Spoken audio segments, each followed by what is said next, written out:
lights are out and you stumble in the dark. You kept pushing on, but then you went too far. When your ship has sailed and all your dreams are lost, everything is wrong, you feel like it's your fault. Just remember, I will be there for you, baby. Remember, there's nothing out there to get you, don't forget it. When life throws lemons, just call on me. Just call on me. Just call on me.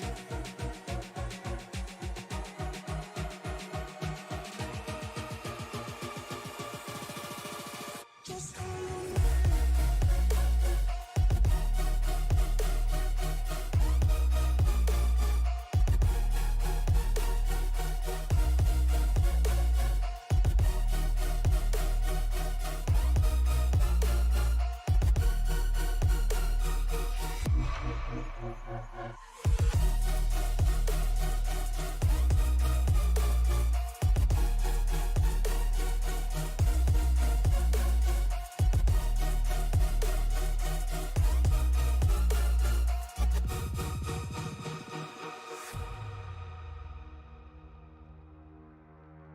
You're stronger now than you ever been. You gotta leave now, it's time to catch the wind. You will climb up high and look through the clouds. And when you're feeling low, I know you'll bounce back. Oh, and just remember, I will be there for you, baby. Remember, there's nothing out there to get you, don't forget it. When life throws lemons, just call on me. Just call on me. Just call on me.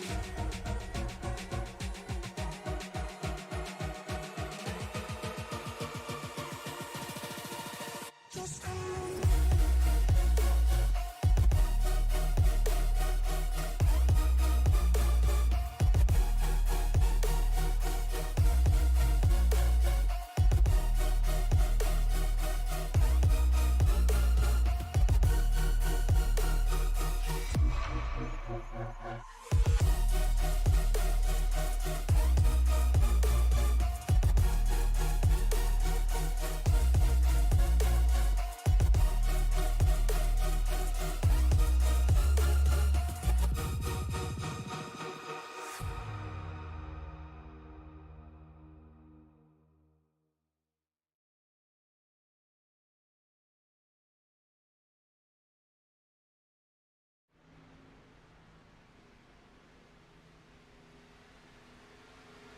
Hello race fans and welcome to the Daytona International Speedway. We are live here for the Extreme Motorsports Series, getting ready for season 19 to kick off here in the Elite Xfinity Series. I'm Liam Irving, joined up in the booth by a new face here with SRM. That's Jordan Bracco. How you doing, Jordan? Doing well, doing great. Another start to a race season, and we're kicking it off just like we would in real life at Daytona.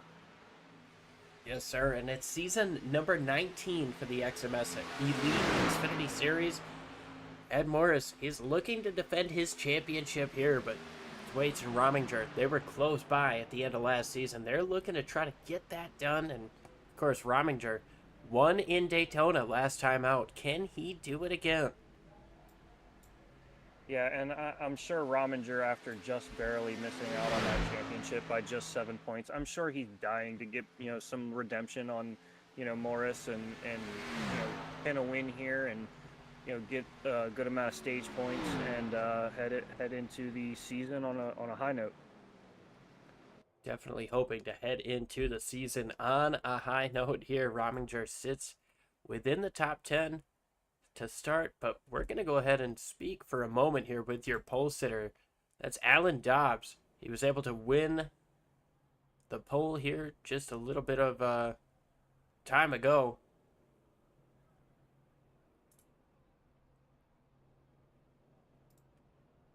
We've got Alan Dobbs up in the booth with us. Alan, how are you doing?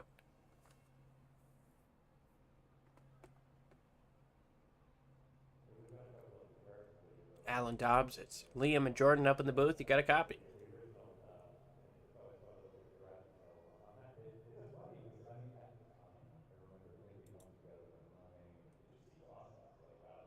Well, we'll give Alan just a few moments here as we get ready to rock and rumble here, and you can see the track temp here sits at about 93 degrees. The air temp is 83, and as we sit in the sunset, that sun's going to start going down. This track is going to cool down.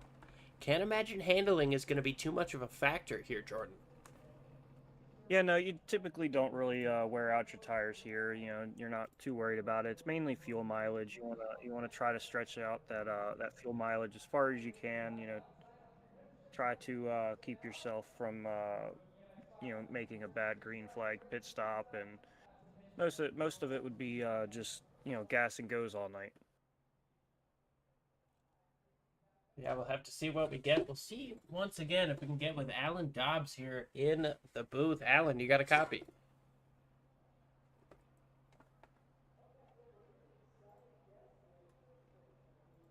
Alan Dobbs, your pole sitter here for the race, as we've got the grid up and ready to roll for you here. Trying to get a word with our pole sitter here. Might have to wait a moment on it.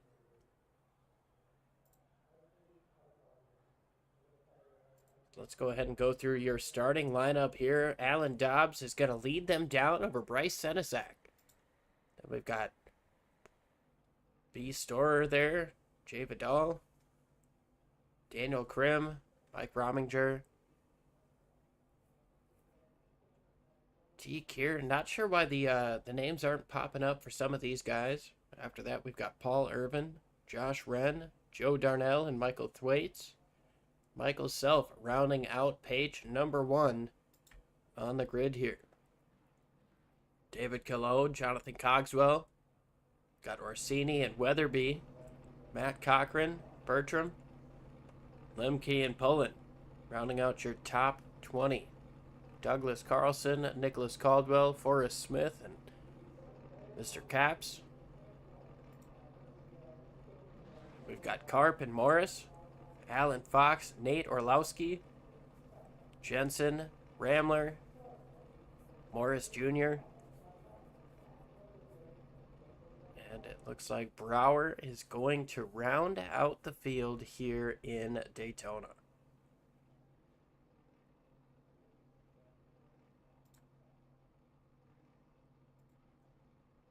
As we get ready for the leaders to start pulling off of the pit lane, everybody is here ready to rock and rumble. We're going to try one last time to get with our pole sitter, Alan Dobbs.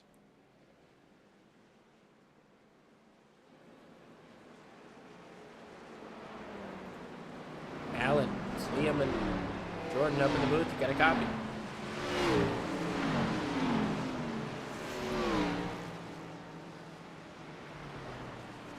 He does not, so we're going to send him back as these guys are doubled up, ready to go here for the Xfinity Series opener.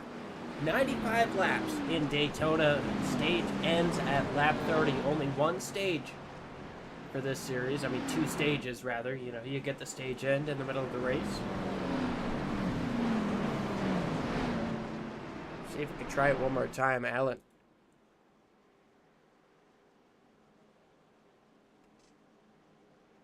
Alan Dobbs, your pole sitter. You got a copy.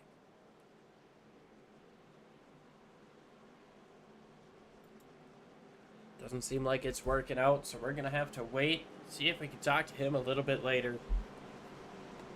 However, we've got 95 laps to go, or we're about to go 95 laps at Daytona here, Jordan. What are you expecting out of these Xfinity cars?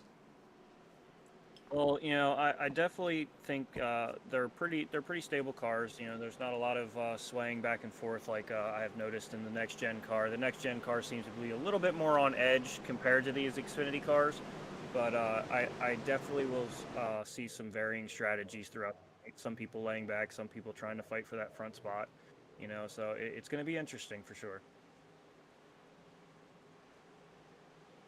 We'll have to see how it goes as that pace car makes the hard left turn onto the pit lane. Alan Dobbs ready to lead them down for the first green flag of season number 19 in the XMS Elite Xfinity Series. We are green, and Alan Dobbs is out with about a car length lead over the outside. So these guys start to get nose to tail, start to push each other. That race leader's got himself a bit of a gap. You can see the 09 Bryce Sedesak getting the advantage up on the top side.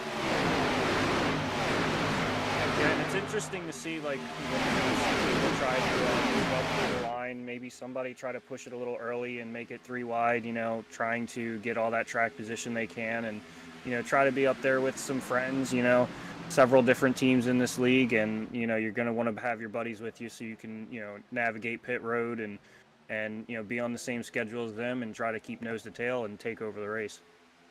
Yeah, that's something we'll definitely be seeing in the second stage here. We run to lap number 30 here in stage number 1, so green flag pit stops might not be a factor here. But as we move into the end of the race, into that second portion of it, we know we're going to see some green flag, well, potentially some green flag stops if they can keep it straight. But definitely some pit stops and strategy coming our way. These guys staying double file from third on back. Pretty much looking like they gritted up to start this race. Yeah, I don't really expect too much of some, you know, chaos through these first couple of laps. You know, you don't really want to, you know, make some crazy moves and get yourself some early damage or even put yourself out of the race early. You know, you kind of want to just see how the car's reacting, see what kind of runs you're getting, kind of plan for the future. But you know, it's not a sprint, it's an endurance race. So you kind of want to, you know, have a plan in mind and try to stick to that game plan. We go on board here with Brower here at the tail end of the field, just past Ed Morris Jr. 31 cars are still within this lead draft. Lemke was not able to start this race. We'll see if he's able to get out onto the racetrack and get himself some points here, but Lemke is so far unable to get out of the racetrack. So 31 of 32 starters on the lead lap within this lead draft. You can tell Ed Morris, he's not really pushing super hard here at the back. He's just watching and waiting what's going on in front of him. Yeah, and I mean that's kind of where I would like to be. You want to kind of be off the, you know, last car. You want to keep in the draft. You don't want to fall too far off to where you end up by yourself, you know, basically just waiting to be freight trained. But you know, I like to be in that little bit of that end there, because you can see everyone as you go into the corner. You can see literally things just happen way off in the distance as it is in slow motion, and you can kind of, you know, slow yourself down a lot earlier than those people who are in the middle of that carnage. Pole sitter Dobbs falling off the pace, getting down to the bottom. He's fallen to the tail end of this pack. Could that potentially be some strategy going on as he stays below that yellow line getting into turn 3? That's going to upset that car. He's going to lose that draft, and he is very slow right now, that car. Not doing what he wants. It seems like he definitely wanted to back off there and try to get himself in the back of that pack, and I just don't think he backed off enough and, you know, caught himself on the apron going into that corner. And you definitely don't want to try to merge back in up on that from that apron into that corner, because, I mean, it's just going to whip that thing right around. And, you know, luckily for him, as he kind of went on the racing surface there, he was able to keep it from sliding from under him. But definitely a long way from this pack. Oh, but he wants to see a yellow flag come out relatively soon. However, we've got ourselves another pass for the race lead as Joe Darnell in the 8 National Guard machine, a throwback to Dale Earnhardt Jr.'s 2014 Daytona 500 win, coming up off of turn number 4. He's trying to lead lap number 5 here out of this 95-lap showdown in the World Center of Racing. The 8 car completes that lap in the race lead with a big push from the 48 Ally machine. Here comes the 91 of Michael Self, trying to get the job done with a bit of a push from Jonathan Cogswell. Mike Rominger just up there, coming down to the bottom now in that 4 machine, trying to utilize that draft, trying to utilize that toe to get side by side with the 91, and it looks like he's going to be able to do it, coming down the back straightaway. And that 48's definitely on the rear end of that 8, trying to push him out there far. I wonder if he's trying to maybe even think about popping up to that top groove and taking over the point here.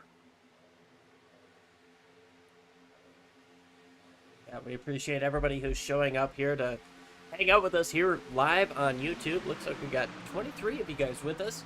Anybody you want to watch, go ahead and let us know who's your favorite in the chat. And I know I've got some commentary on my own end talking about, is there any benefit to being at the back? We talked about the pole sitter jumping out of line. Alan Dobbs has obviously fallen off of the lead pack, but there is a little bit of an advantage when you run up on that at the tail end of this pack. I mean, when they're packed up like this, one small mistake from one car could cause a huge problem. Being back there, you get to see the problem happen before you get caught up in it, have the chance to slow down and avoid it that way versus being caught up in it and trying to Lightning McQueen your way through the crash. There is definitely an advantage, but if that crash doesn't come, you are kind of stuck at the back, as we see one of our leaders blinked away that looked like David Colo. I'm not sure who that was. One of our leaders blinked away. He's back now all the way up on the top. That was potentially the 91 machine of Michael Self. Way up on the top all by himself. Nobody helping him, and everybody trying to avoid down the back straightaway.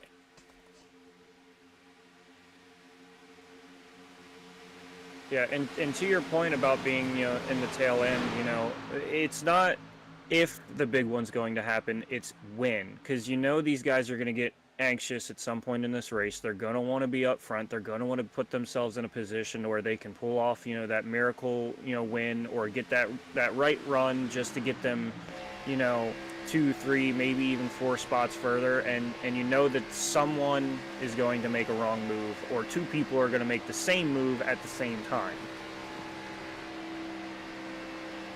Yeah, you just don't know what you're going to see here at a track like Daytona, especially how these runs come up so fast. Look at Nicholas Caldwell up on the top side. Let's see if we can throw it to our tank slapper cam. We know it's not quite a wall runner like, say, a Fontana or a Homestead, but now you can see Cogswell just behind, looking up top, getting about half a lane up. He's going to slide in right behind, give him that bump coming up off of the corner.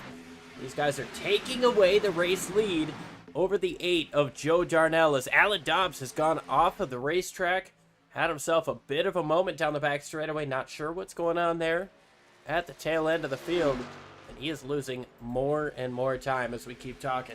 Meanwhile, Jonathan Cogswell up on the top side of the racetrack, trying to take away the race lead here to complete lap number 10. They're coming up off of turn number 2 right now with a huge push from the 84, from the 69, and now here comes Weatherby down to the inside with a big push from Josh Wren. Yeah, and it looks like that 69 car there just decided that, I'm going to push you out here towards the lead, but as soon as I'm clear, I'm leaving you in the wake. Ed Morris Sr. up on the top side. You saw that 14 machine almost looking 3 wide, got better of it, and that was a really close spot. Could have been calamity. These guys keep on going. 10 laps complete here in the first stage. Of course, we only have 1 stage end here, not 2 like the NASCAR Cup Series generally has. Only 1 stage end that comes on lap number 30. So these guys try to get the playoff points in 1 opportunity. Then they're going to have 65 laps to bring it back home. And, well, we both know they can't make that 65 laps on 1 tank of gas. Absolutely not. And you're going to have to come down, you're going to have to fill it full, and then you're going to have to make the decision. Do you want to go 4 tires? Is it really necessary? Do you want to go 2 and, maybe, guarantee yourself that you're going to have that grip, in the corners? Or do you want to kind of risk it and, just run the whole thing on 1 set of tires, maybe getting a full set there at that stage break, but running that last 65 on those tires? I know it kind of makes the rear end a little happy, makes it want to kind of kick out a little bit. But it's definitely going to be interesting to see who calls what strategy and when. Take a look to see what happened when Dobbs went off the racetrack here. Taking a view on the blimp camera here. Clearing straight down the back straightaway. Looks like he might have been a little distracted behind the wheel. Yeah, Go ahead and avoid that from here on out, but Just interested to see what's going on with that ride there. I don't know if he's having some equipment issues or what, but it definitely strange to see him falling as far as he has already. He's going to be hoping for a caution. The way these guys are running, they're a little bit aggressive. They just don't seem to be making that extra move that would potentially cause that crash. These guys and very cordial up front. It definitely seems like they're at least trying to stay off of one's bumpers. They're kind of giving space. They're kind of, controlling their runs. Kind of backing off, kind of letting it. I wonder if some of these guys are just trying to, maybe save a little bit extra so they don't have to take as much at the stage break, or what. But they definitely are giving some space and being a little more respectful than they will be later on. Jordan, I gotta throw you on the spot a little bit because not only are you new to SRM, you're a little bit new to me. So right now we're riding on board with Daniel Krim. He's on the top side. What do you do if you're a car in this position here at a plate track like this? It's still, we're just about halfway in this first stage here. How aggressive do you get if you're sitting here at the back of the pack? So if I'm at the back of the pack, I'm going to cut my losses. I'm not going to try to make any kind of crazy move to, get a couple stage points, because at this kind of spot, right now, like, I may be able to get up to 10th. I may be able to get up to 9th, and get 1 or 2 points. But is that 1 and 2 points really worth, putting yourself in a dangerous spot, so early in the race? And, you risked it for that 1 point. But, at the end of the race, you're only getting, a handful of points instead of, maybe kind of giving up those stage points and being there at the end and getting a better race result. Keeping the high ongoing. This pack is still super tight. Alan Fox at the tail end of this field here. He's got himself about 2.5 to 3 seconds between him and the leader, who's running in 40th place. Yeah, I mean, call me an anxious racer or whatnot, but I really like that position back there. Until things start getting to the point where, it's go time and you need to force, need to push the envelope, I really don't see the necessity in doing it if you're not in those, first 2-3 rows, to start this race. We move back up front. Cogswell is able to get down and clear. That 36 gets big sideways. He gets turned sideways. Crash in the back. Yep. Around goes the 83. So the caution comes out here for the first time today. The 86 involved as well. Brandon Storer. And just like I said, Alan Fox just tiptoed his way through all that little bit of carnage there and, gets away unscathed. It all started with the 36 car getting sideways. Josh Red. See if we can jump back to see the start of this race.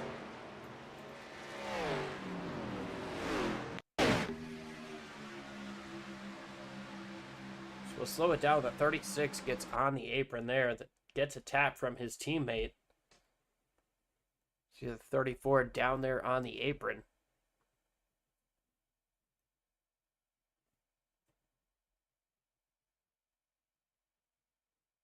Yeah, and you're just going to see a chain reaction. Everybody kind of seeing what's happening. We all kind of jumped to a conclusion that he's going to wreck there, but I'm wondering what happened a little further back. Maybe just a couple more of those checkups, caused that little bit of pack there at the end, collide with each other. Take a look here from that same blimp camera, just a little bit further back, as you can see the problem happening at the very right or left end of your screen. Everybody check it out. That 83 got turned sideways, straight to the outside wall. Yeah, and like I said, that little bit of checkup of everyone trying to, prepare for the worst with that 36 and 34, it just caused a stack up, and the 83 unlucky there in that situation.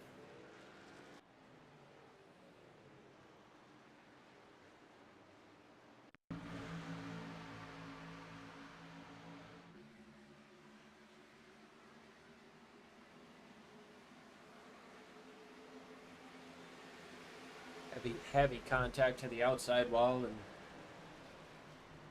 seems like everybody else has no choice but to just pile in. Yeah, things happen so quickly here at Daytona. You know, it's a miracle if you can get through when you're in that tight little pack like that.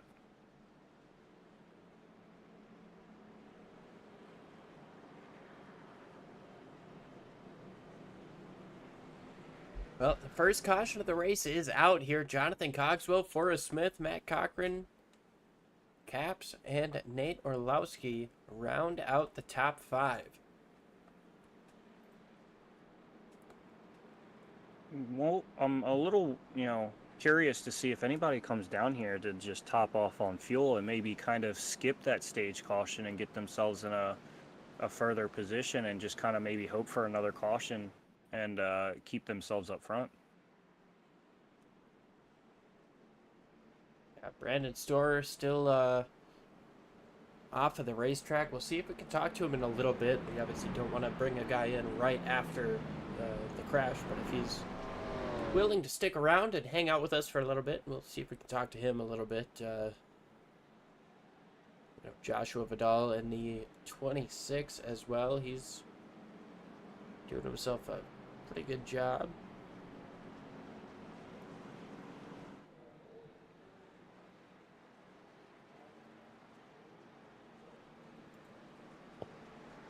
And it's pretty good looking here right now. Our biggest mover right now is Ed Morris Jr., our defending champion. He's up 24 spots here, up into 7th place, as well as Nate Orlowski. He's also up 24 spots. So, like I said, hanging out there in the back, they kind of found their ways, to make small moves to get themselves up here a little more towards the front. Now's when, I definitely think about, those stage points now. I'm up in that, more close to the front position. I might not push the envelope that hard, but I definitely would be thinking about it for sure. And another thing to think about is, of course, this being a super speedway, that double yellow line rule. You can't make a pass down below there. If you do, and we've got race control up in the booth, not in our booth, but in its own booth. If you're deemed to have made a pass down below that yellow line, you will be sent to the back or given a pass through. Of course, that rule brought up in, I think, 2001 for safety purposes after we saw, well, a couple of crazy moves where drivers almost ran into a car on the apron. One of them that sticks out to me was Jeff Gordon, I believe, on Mike Skinner, with the slow Jeffrey Bodine on the inside. Might be incorrect on that, but of course we see the transition between the apron and the racetrack. You just don't want to get caught out with it. Yeah, I think I know what you're referencing for sure. I believe it was, I think Morgan Shepherd was in that as well, possibly, maybe. But yeah, you definitely don't want to be down below that yellow line. It's not any safer down there than it is on the racing surface. Yeah, and I mean, of course, it's different if you're avoiding a crash. If there's a crash in front of you, you got to go down. You got to go down. We get it. But you can't make that move 3 wide down below the line. This green flag is back out. Cogswell leads them down. He's going to get a strong restart. And the 97 of Forrest Smith gets down to the inside. He's going to try to lock that bumper up. No, now he moves up to the top side in front of the 44 machine. And there is no help for Jonathan Cogswell out front. Yeah, and you don't want to be there for sure. You don't want to get pushed out too far because they're just going to run by you, and then you're going to end up in that vortex in the dead center of the 2 lanes, and you're just going to be watching them all fly past you, and you have to make all those moves over again. You have to push and push and push, as it kind of looks like Forrest Smith's going to barely avoid getting put in that vortex there. Barely in this Matt Cochran machine in the 44 was doing everything he could to stay on the rear bumper but keep some air to that top side. You can see him offsetting himself, looking up to the top side. That's to get some air to the front bumper so he can get right back to the back of this 97. Once he gets up on that rear bumper, of course, there's no air to the front end of that machine. Got to try to keep that thing cool somehow and keep that car in front of you up front racing for the lead here.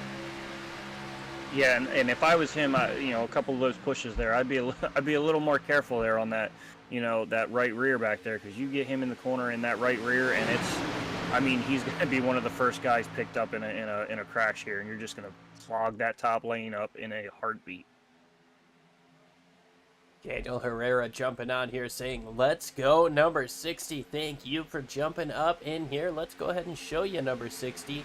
That's Orsini out here on the top side, running about 12th place, 7th car up on the outside lane in that purple and red split number 60 Ford Mustang.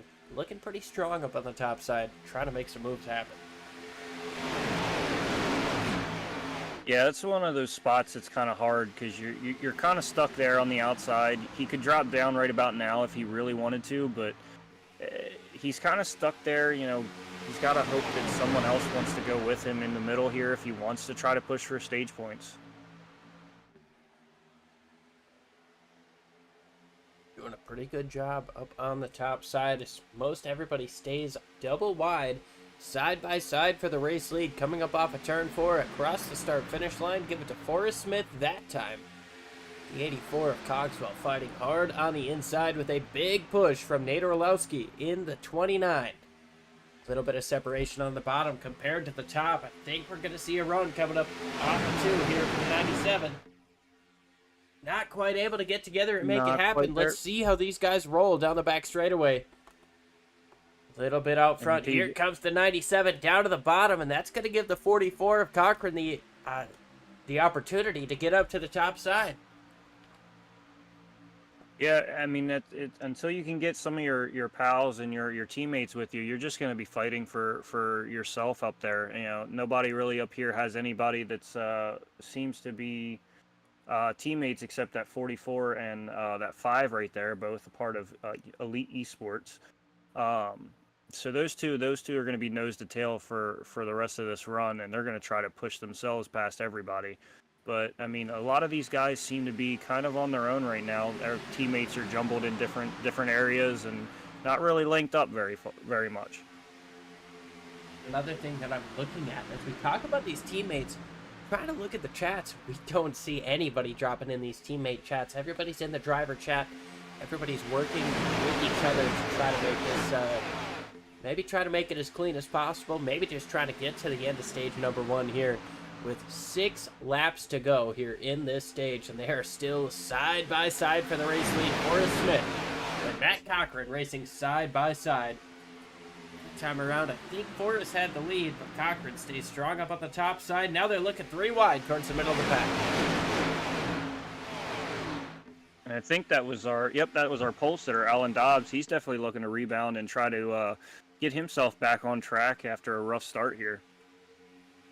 3 wide through and through the field. You see them trying to get up to that 3rd row in 3 wide formation. The 5 of Caps does not want to let that happen. Here's the 60 on the back bumper, the 19. That's a tough spot to be in, especially right up next to the wall. Does not cause any problems. These guys keep going. The outside only has 2 cars, maybe 3. They're going to start falling back a little bit. Oh, problems in the back. The 71 gets turned around. That's Colo.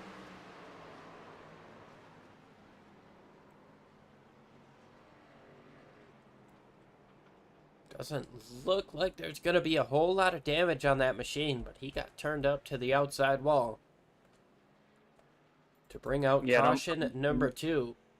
That's going to give us a little bit of a shootout here for the end of the stage, I believe. Yeah, and it looks like just, same place, same real estate, going for it at the same time. And, that's what happens when you go 3 wide here. You're making your moves, but you definitely put yourself in a very vulnerable state being there in the dead center. Yeah, it looked like the 8 might have gotten into the wall, was a little bit slower. A little bit of a reaction of the 71 to move up top, and the contact was made. Again, it doesn't look like there's too bad of damage on that 71 machine, nor the 8. So these guys should be able to keep going. No, I'd imagine that 71 might have a little bit of right front end damage there. Hopefully that can be buffed out, be pushed out. Because Arrow is absolutely dire in this kind of racing, that super speedway kind of racing. So I'm hoping he can possibly get that pushed out, get that fixed up, and keep that Arrow going.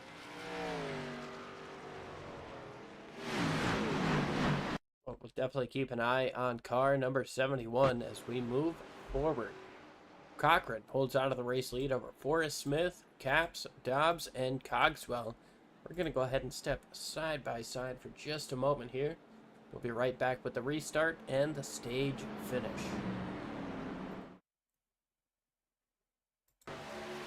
The search is over. The most comprehensive oval scoring solution is here.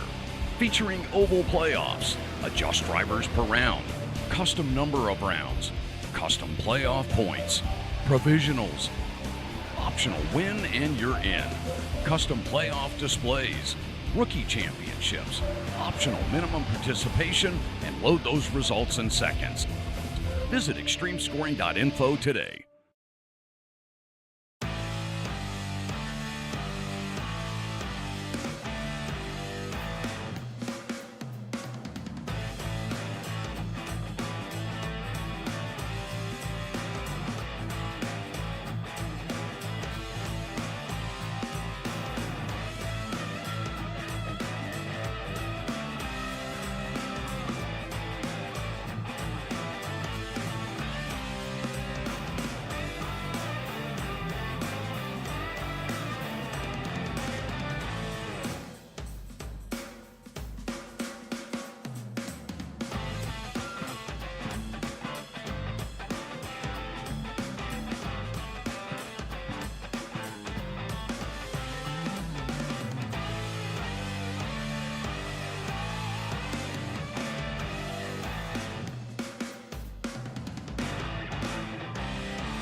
Back live here at Daytona, lap number 29 currently being run. The lights are still on the pace car.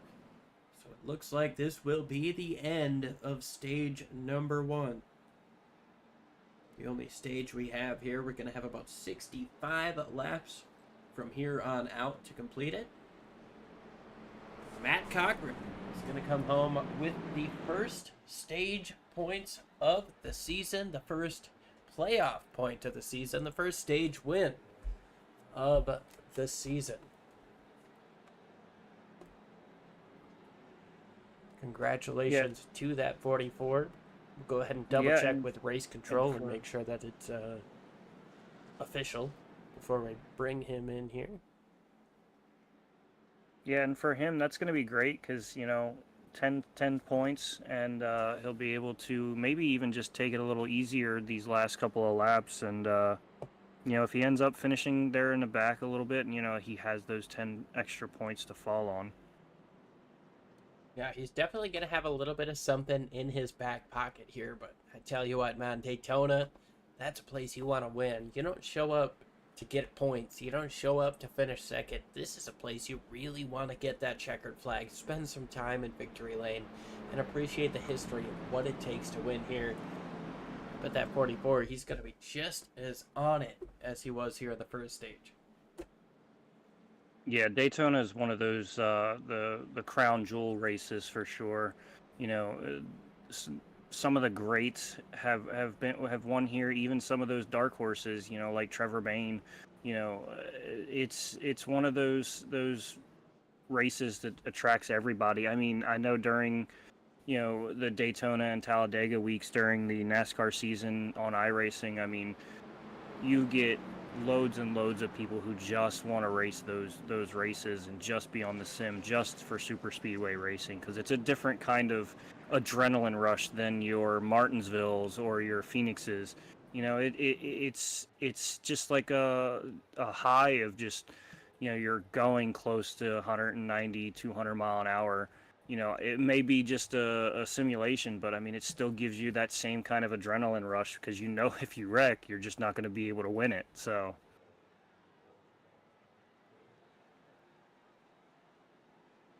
Here comes everybody into the pit lane.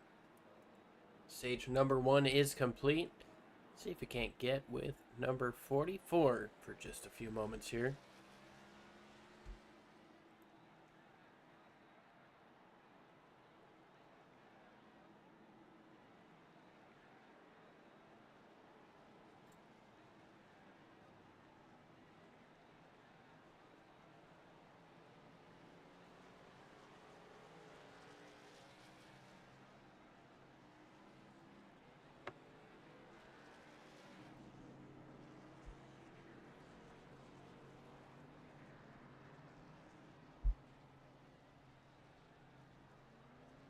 Yeah, let's see if we can get him with us, but doesn't quite look like we will be able to.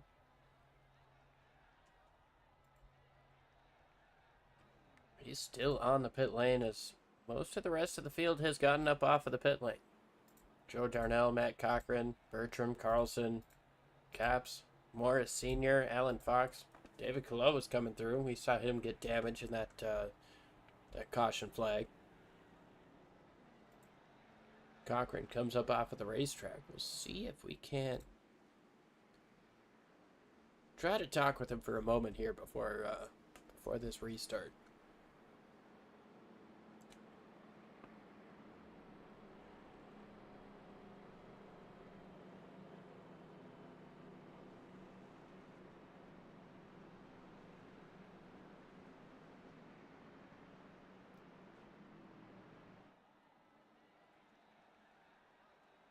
Doesn't look like we're going to be able to get with number 44, your stage 1 winner here. Back out on the racetrack right now, he's sitting 22nd place.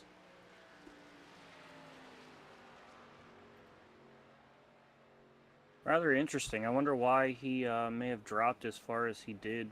I wonder if maybe he even had just a touch of damage, possibly. I don't recall him being in anything, but, he spent a long time on pit road. Maybe was running to the bathroom, getting a beer, or something like that. We've got options here on the sim racing side of things, but Matt Cochran now is going to be able to take advantage of some of these guys coming into the pit lane as these guys are doubled up, ready to roll here for stage number 2. As we take the green flag, it's going to be, let's take a look here, roughly 63 laps to go here in the opener for the XMS Elite Xfinity Series season number 19. Just under 250 miles. I believe it's like 237 and a half, maybe 225. There's math to be done, but we're going to be watching racing. Yeah, and the crazy thing about that 63, 62 laps, it sounds like a long time. It's twice the first stage, but it'll creep up on you rather quickly if you're not careful. Just kind of get, in that mindset of just kind of hanging around and driving around the track, and you can find yourself all of a sudden being, it's all of a sudden your pit time, and then, that last little stint of the race. I mean, it can fly by in a heartbeat, and you got to make sure that you're paying attention and you're setting yourself up for the end of the race. Yeah, and if these guys stay as clean and green as they have been in the first stage, just a couple of, we had a kind of big incident and then a single car incident bringing out the cautions. These guys stay as clean and green as they have been. This is really going to be a tough deal for the crew chief up on the box. So we're going to find out as you see so many cars single file here taking that wave around. 28 cars on the lead lap as the lights go back on the iRacing pace car, not taking the restart this time. Going to go one more lap around.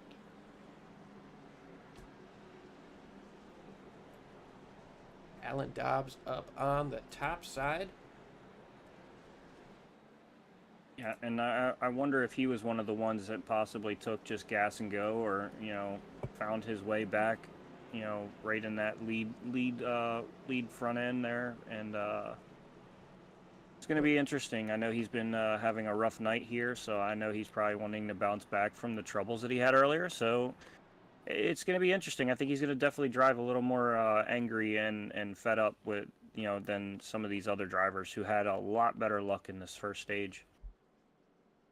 Well, remember, we saw him drop down to the bottom of the racetrack and lose the draft in that sense. He was away from the rest of the lead pack. Now he's sitting up here in second place at the start of stage number 2, ready to get this thing rolling here towards the finish. He's doing a great job. I mean, obviously we're sitting here under yellow flag. It's not like he's doing anything crazy at the moment, but able to make a nice recovery. Meanwhile, Michael Ramler, that Bacconi setup shop car, he's sitting in first place up 29 spots from where he started.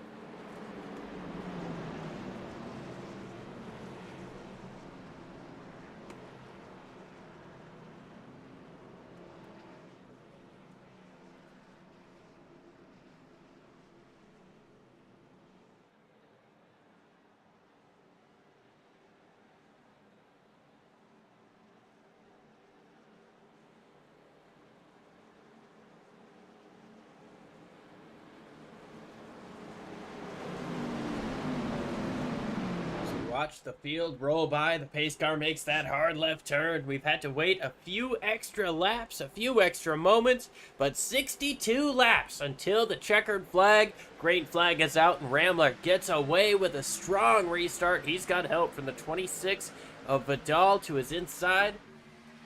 Rather to the inside of the 38 of Dobbs. But Dobbs all by himself trying to pull back side by side with your race leader. Yeah, and there's a lot of space between the 29 and 38 there, as 97 gives them a little bit of a push. But I'm starting to get a little antsy here. I'm wondering if some of these guys are going to start making some of these crazy moves. Like, I know there's only there's 60 some laps left to go, but I feel like these guys are going to start getting a little antsy here as we see 3 wide already.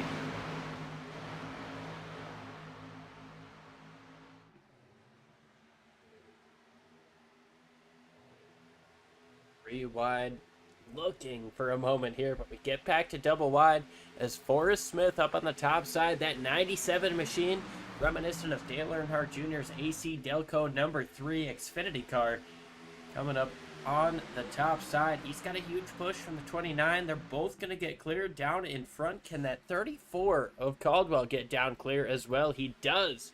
Strong run here up on the top side. All three move down to the bottom, and now we'll see who goes where. Is the 19 with a strong run? That's Carp. No help up there, but he's getting side by side with Dobbs, and now side by side with the 34 of Caldwell. Yeah, and I can see that 36 just kind of flirting back there, trying to find his way past that 64, because, you know, he's got two teammates right there in the 34 and the 38 who are linked up, and he's going to want to get up there with them, and they're going to want to try to take control of the race. Talking about control of this race, Forrest Smith has it as he leads that number 29 machine. You can see him working Orlowski, trying to block him. Orlowski doesn't seem to want to. Well, now Orlowski moves up to the top side of the racetrack. He's got help trying to take away the race lead. And I think he's going to get it here if he wants to leave that 19 hanging out there. Actually, they're both almost clear there. They're both going to get cleared. Here comes the 19 looking to the inside. Not quite enough to make that move. Orlowski up to the front. And that definitely looked a little sketchy there for me, because that 19, he was clear, but it's one of those he's only clear by like maybe a note card. Maybe a little bit, but look at those top three separating from the rest of the pack at this point. You see that 34 of Caldwell trying to close in. He's got help from the teammate in the 38, but now here comes the 60 of Frank Orsini looking up to the top. We know he's got a friend or two in the chat saying, my boy, Orsini, Pook Monster wants to see him do well. Here he works himself up into the top 5, back down to the bottom, able to clear for that 4th position. Now he looks back up to the top on the 97, trying to take away 3rd place. Yeah, and him being a teamless driver, he's just going to look for every way he can possibly move up, because he's not going to have any real alliances, any real help here. So any kind of position that he can get on his own is about all that he's going to get. You know, I would be calling up some of these other guys possibly. You know, I know manufacturer alliance isn't a big thing in sim racing, but you know, hit up that 34 and that 36. You know, and Alan Dobbs, you know, they're all, you know, Ford, those three are teammates. They may leave you in the dust later on in the race, but they definitely might try to even, you know, give you a little bit of a push. So here comes the 29 making a big block to the top. That's Orlowski trying to utilize the top side's run. We see the 60. We've talked about Orsini for a moment here. Got to the right rear of the got to the left rear of the 29 there. Thought better of getting into him there because we know how sketchy of a spot that is to hit somebody, Jordan. Yeah, you do not want to hit in either of those corners. It's just really, especially in the corners, it's really going to upset the drive of the car. You're going to end your day really, really quickly there.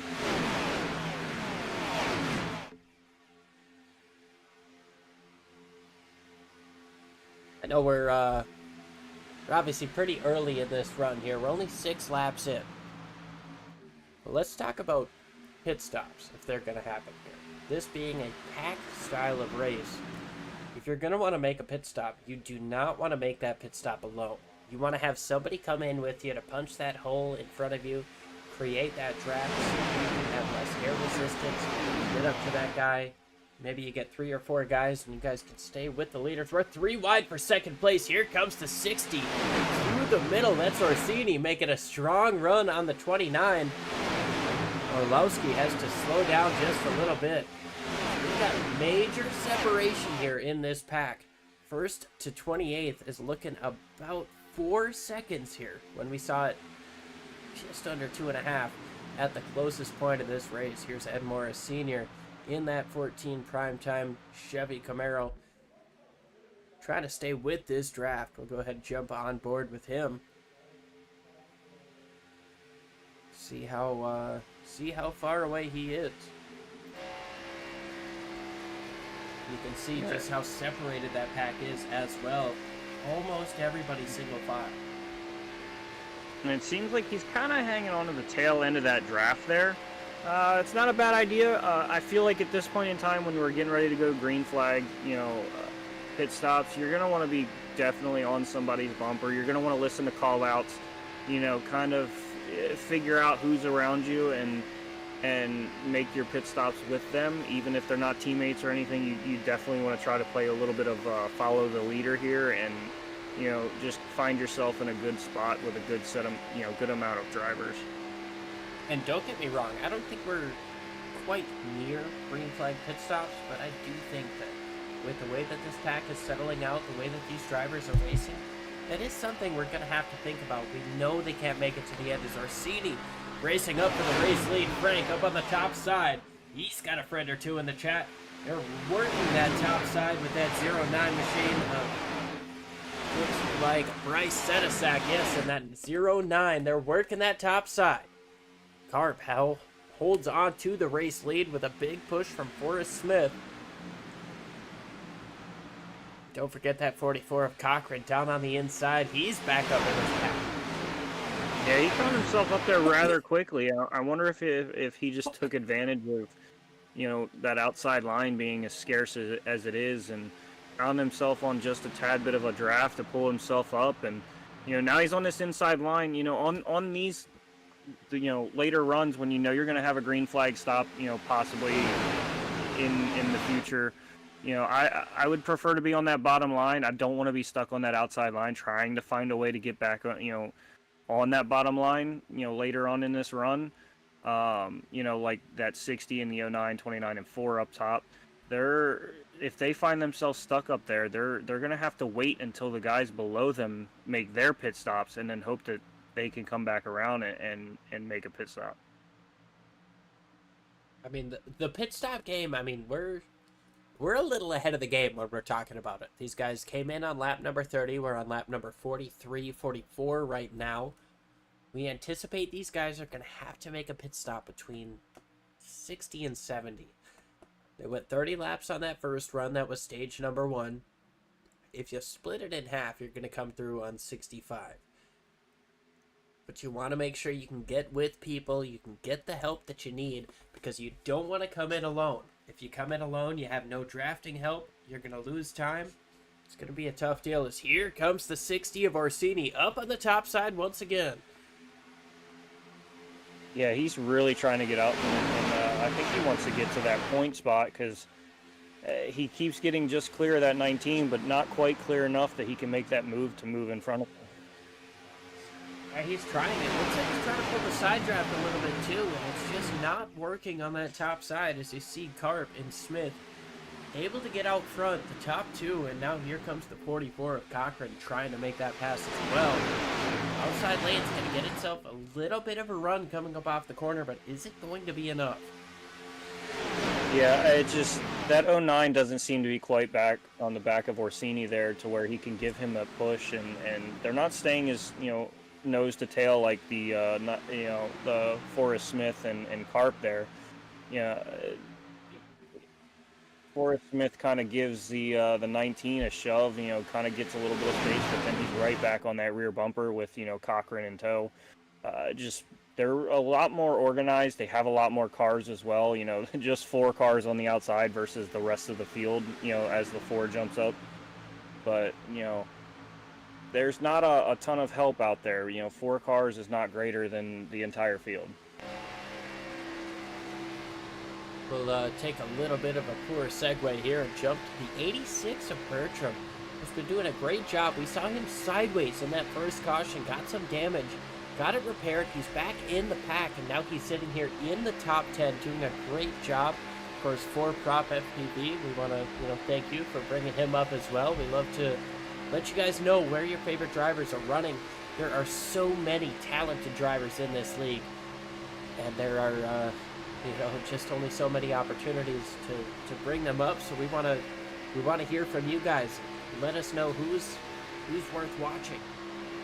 Everybody in here is worth watching, but when you guys give your vote of confidence, definitely put them up on the racing screen here. So now you see that Ruffles machine gets right up to the back bumper. Number 84, Jonathan Cogswell. You hear him lifting off of the gas here. That's just part of this game here, isn't it, Jordan? Yeah, it's just, you want to try to stay tight a lot of these guys deeper in this pack, they're running, 3/4 throttle. Some even maybe half throttle, saving fuel. You want to spend as little time on pit road as possible. So saving fuel this entire run is going to be crucial. Those lead guys, the guys that are out in front of these lines, they're going to be burning up a lot more fuel because they're pushing through this air. They're the ones cutting through the air from the cars behind them. We ride on board with Senesac right now. He holds on to the race lead, looking back to Karp. He doesn't have anybody in front of him to take that air off and limit, the amount of fuel he's using. Meanwhile, Karp behind him is able to let off the throttle, utilize that draft, and stay close to the back bumper. He's able to save a little bit more fuel. Not sure how that's going to come into factor here, as we've still got just under 50 laps to go here. In the 95 lap showdown that is the opener for the 19th season of the XMS Elite Xfinity Series. Yeah, that top line seems to kind of be fading just a touch there. I wonder if it's just, trying to get reorganized again. And, I mean, you can see them kind of moving just ever so slightly as they get another driver. I can't see who that is, but they get it looks like the 84 back there. They get another driver in that top line as the 84 is going to get left out there. But they're not as organized, so they're not getting that outside run that we would usually see.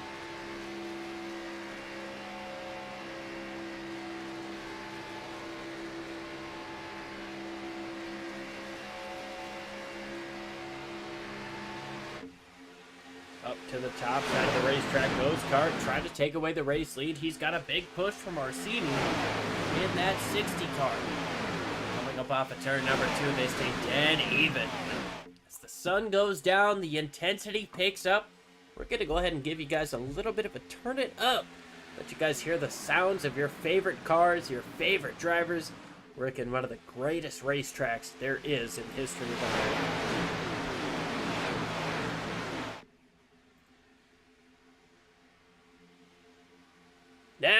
No, we're not going to do that. Pit stops are happening. It's rather interesting. I feel like that's... Oh, we got a little spin early. at the back. That spinner. Vidal, potentially? Is that Kier? Kier goes around. The one machine spins it out. No caution, but he's going to lose a ton of time. We're going to do our turn it up in a few moments here, but pit stops happening. We're not Fox. We're sticking with the action. I wonder if he got some damage there, because he's smoking pretty good. Yeah, he is really smoking. It looks like he potentially blew an engine. Let's see if we can take a look here. It didn't look like he really hit anything unless he hit that inside wall there. Or maybe he missed a shift. He's way behind everybody. Yep. I think he shifted down too early and blew his engine.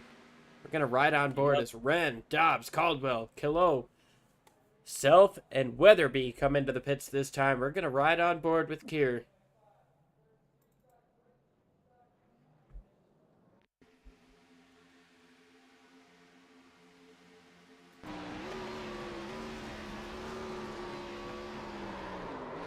Yeah, and you can hear those revs kind of hit the limiter there, and trying to downshift really quickly, getting into these pits because you're going from upwards of 190 mile an hour down to just a quarter of that, and it's easy to find yourself downshifting a little too quickly and blowing that motor instantly. Yeah, we ride on board. You could see him downshifting and hitting the 9,000 twice. It's a tough break. It seems like he was trying to utilize the downshift to help him slow down for the pit, but just downshifted a little bit too soon, hurt that engine in terminal way, and we'll see if we can get back on the racetrack.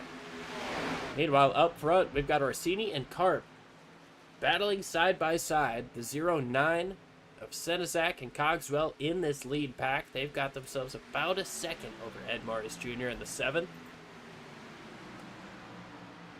Pit stops potentially coming soon here. Seems a little bit early to make it happen unless everybody's leaning more towards a two-stop strategy. Yeah, I mean, I feel like I would rather stretch this out as long as I possibly can, and just run this stint out and try to get as much out of your car as you can. I'm in the same boat. I feel like if I can get to about lap 65 or so, I can make it to the end, and that's where my goal is. I want to make it to that point, and then I want to try to save my fuel so I can get to the end. But, well, we've seen how a 2 versus 1 strategy, or 2 versus 1 pit stop strategy has changed the game at short tracks. We're running it out here at Daytona with 5 cars in the lead draft.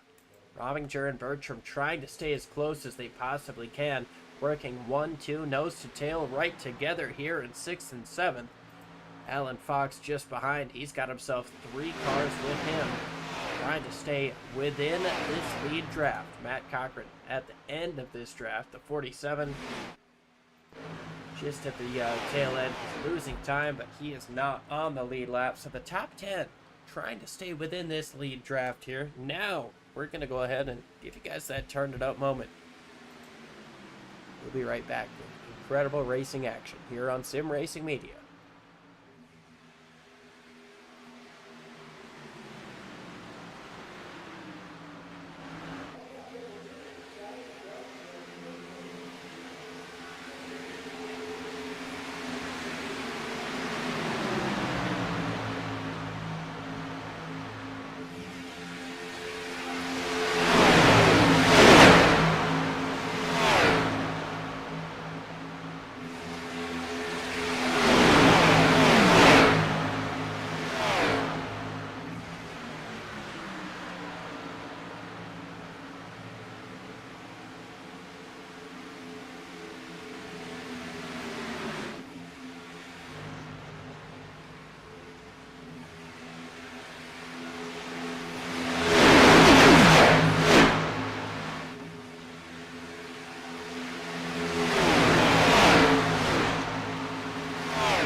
Live here at Daytona. Your leader, Alan Fox, has Ted Pullen right behind him. Carp and Senesac, Cogswell rounding out the top 5. Then we've got Cochran, Frank Orsini, Ed Morris Jr., Mike Rominger, and Bertram rounding out your top 10. Nate Orlowski tries to lead a pack here in 11th, but he is 30 seconds off of the lead draft here, having come in on lap number 50, chasing down the lead draft a little bit, but tell you what, it's going to be a tough ask here with 35 laps to go the next time the leader, Alan Fox, crosses the line, which is right now, Jordan. Yeah, I'm definitely looking for these guys to be making stops here, within the next, 5 laps or so. And it's really going to make things interesting that pack that's out there, that had taken their pits, back on around lap 50, 51. They're definitely going to be having a head full of steam, and if they can get in order and in line and just kind of stick together, they can definitely pull this this top 10 back and make a fight for the finish here.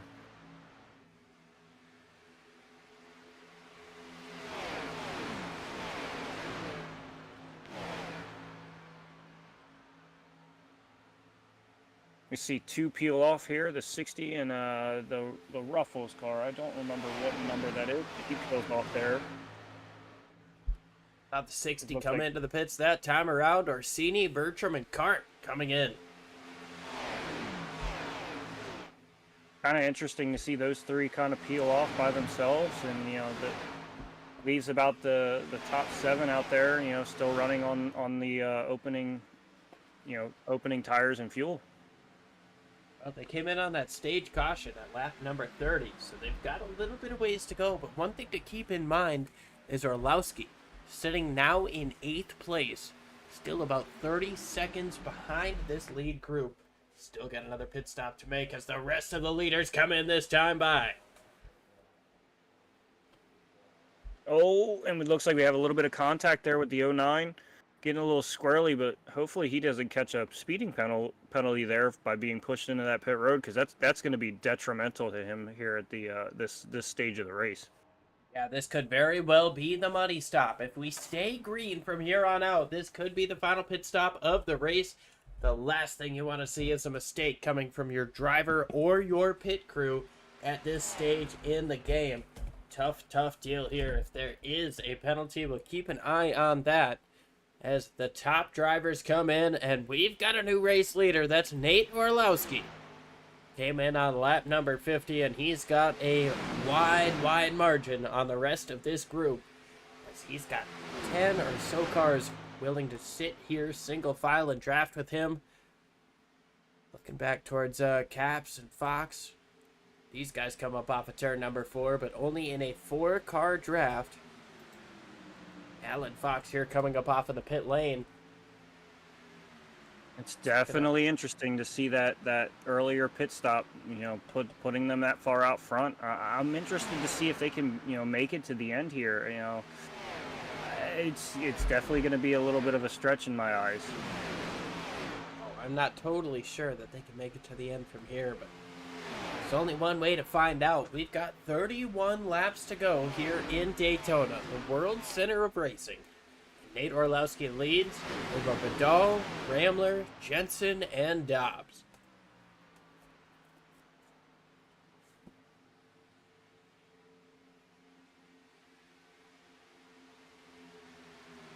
See that 57 machine third in line behind Vidal and Orlowski.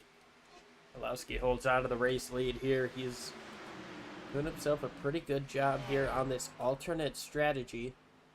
The top 11 rather, came in before lap 53. Whereas Alan Fox in 12th place doesn't have a whole heck of a lot of help with him. But he looks to be on that one-stop strategy, coming in on lap number 62. About 33, 34 laps to go in this race. Yeah, and he's definitely going to want to maybe hope that some of these guys will work with him and get him out of that lead spot every now and again. Because he's in it, like we said earlier in the broadcast, he's going to be burning a lot more fuel from that leading position as to, the 15 that's right there behind him. he's not going to be burning as much as that 73 of Alan Fox. You know, so hopefully those guys will work together, kind of switch out that lead car, try to balance out each other's fuel, and you know, kind of push here at the end and make it work and fight for it amongst themselves, you know, come the white flag. We ride on board with Alan Fox here, the first driver on fresh tires. He is just barely on the 10-second point away from your race leader. Trying to see if he can hold on. Maybe start chasing your race leader down. We'll put your last lap times on the screen so you guys can see just as much as we do. If Alan Fox is able to start chasing down your race leader, he's got fresher tires, he's newer on the pit cycle, he's got 6 drivers willing to work with him here. Split strategies working out here in the final 30 laps at Daytona. Meanwhile, Orlowski is still working through. They get past a lap car. They've got another one coming up in front of them. Smooth sailing as that sun goes down. We've got a little bit of cloud cover, but the sun going down is going to give these guys all the grip they need to make a final push to the finish here. Going to be 27 laps to go at the start-finish line. And we're definitely going to see business start picking up, you know, in the next couple of laps, because some of these guys are going to want to position themselves, you know, within striking distance. And I can see right now the looks like the entirety, the 38, 34, 36, and the 69 all together. Those guys are going to be teammates, so they're going to be working together. They're going to be, you know, stuck to one another, and they're going to be fighting the rest of this field here. Well, and don't forget, we saw Caldwell and Wren get together a little bit earlier, bringing out the first caution of the race. That big crash that we saw in the first stage was a couple of teammates getting together after the 36 got onto the apron. The 34 got into him, got him sideways, and caused the, it wasn't the 71, but it caused, I believe, the 83 to get turned up to the outside into the wall. That brought out our first caution of the race, but these guys, all 3 teammates for Front Row Racing, we'll double check with them what they want to be called, but all 3 of them doing great. That 36, 34, and 38 running up within the top 10. Everybody single file up here. It seems like they're just waiting for the perfect opportunity to make that move as we approach 26 laps to go this time around. Yep, and Liam, as I check my notes here, it looks like Nicholas Caldwell, Josh Wren, Alan Dobbs, and Nicholas Weatherby, they are all a part of Nicholas Caldwell Racing. So those 4 cars right there in line as they dive off to go in the pit. Nicholas Caldwell Racing coming into the pits. That 36 gets in deep. Is he able to get slowed down? I don't know. We'll keep an eye if he has to come back in to serve a penalty, but the Nicholas Caldwell Racing machines all coming in, along with that 69 of Nicholas Weatherby. While Nate Orlowski still holds on to the race lead. Alan Fox, the first driver on that second strategy, coming in on lap 62 with 34 laps to go, sits in 8th place, just over 9 seconds behind your race leader. Losing time at the moment. Nate Orlowski is coming into the pits. He's got a host of cars coming with him. Well, is the Contact almost entering pit lane between the 29 and the 57. Ramler able to get to his pit box. Orlowski overshoots his. He's super close to the wall. He's got to get away from there if he wants tires. And he does want those left sides. He is struggling right now as the rest of these guys are getting off of pit lane. Terrible, terrible deal for Orlowski, who was leading the race. Came into the pits, and he is just now exiting his pit stall after getting service done. He is not going to have any help. As you can see, all 7 of the cars that he came in with way out in front of him. He's going to have to try to jump in with one of these guys that's drafting to his outside or trying to stay with the draft. His best bet might be that 71 of Colo to his outside, but Colo with a huge head of steam and a little bit of damage might not be what he's looking for at the moment. Yeah, and he's definitely going to be looking for a caution here because he is going to be separated. He's going to be gobbled up by these lead cars coming down the backstretch now. It's only a matter of time for him, so the sooner the better on that caution for him would be ideal. Alan Fox came in on lap number 62. He's got 3 drivers in front of him that have pitted sooner than him. That is Caps, Irvin, and Brower up in the top 3 here. You see the 5, the 48, and the 3, the 97 in there. He's a lap down, just barely, to your race leader. But trying to stay within this draft, he knows that if a caution comes out and he is the first car behind the leader, he's going to get that lucky dog, that free pass. Yeah, and if he can tag along here, it's going to be tricky. It's always tricky trying to tag onto that last car. He's going to have to hope he can get that draft there.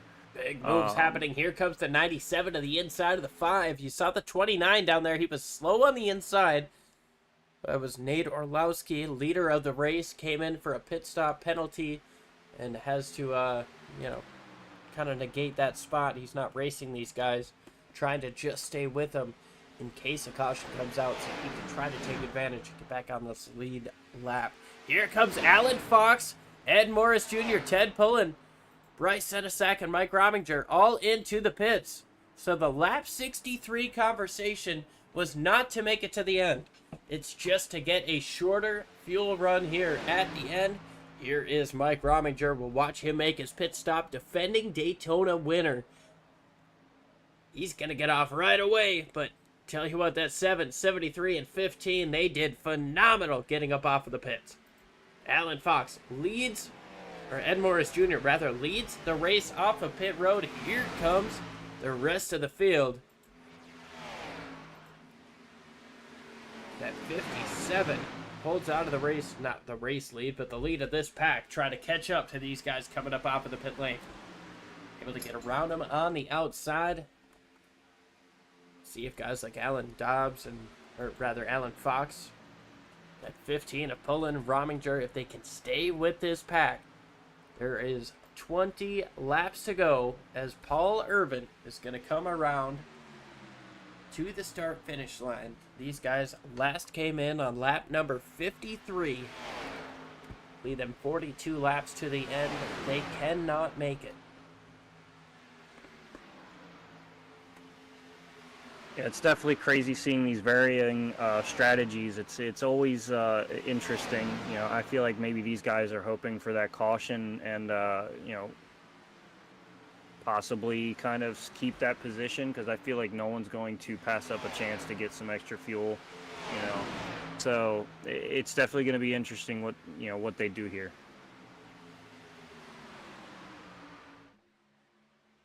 We look towards the midpoint of this field right now. Got a YouTube comment a little while ago saying that Ramler's the one to watch. And I tell you what, right now, he holds on to the lead of these guys who came in on lap number 70. He's in front of this pack. He has been phenomenal all race. He's anticipating that these top 4, top 5 in front of him are going to have to make a pit stop. There's 3 more drivers who tried to come in on lap 61. They might be able to make it to the end. I think it's going to be close for him. But right now, as Ramler holds on to the lead of this pack in 8th place, he's hoping that his fuel strategy was the right way to go and he can hold on, keep these guys behind him. There's 7 drivers up in front of him on a different strategy, though, that we have to worry about. And we can see that 48 of Paul Urban. He's got a host of cars behind him.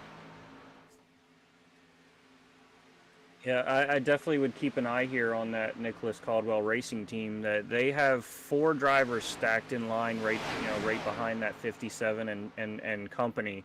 So they are the most together team right now. I know there is some different strategies between teammates, but they are the most together team currently on this track, and that's going to pay off for them there towards the end.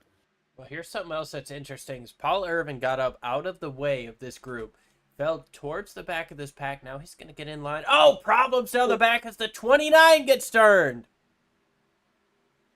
Try to get up to Nate Orlowski as he gets up into the wall. We are still green flag. Nate Orlowski gets turned around into the wall. No traffic coming, and he's off the track immediately. No caution being brought out here as the 29 got turned around. Let's go ahead and bring you guys another angle of that. And that's just absolutely crushing. Just 97 there, just stuck his nose in, and he just paid the price for it.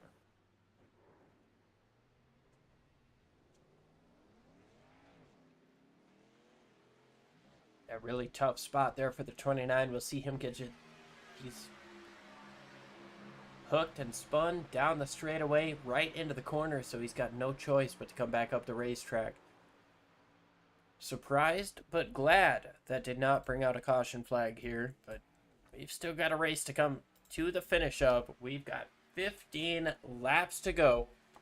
Next time across the stripe, Brower holds out of the race lead. Now he moves up out of the way to allow Caps to take over the race lead. Just like we saw the 48 do, he moved up out of the way. He fell out of the draft. Are these guys worried about fuel? Are they trying to make it here to the end? And if so, is there any shot that they're going to be able to?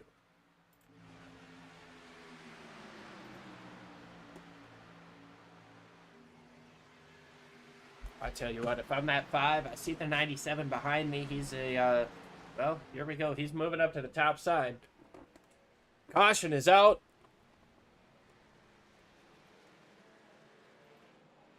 Josh Wren is slow.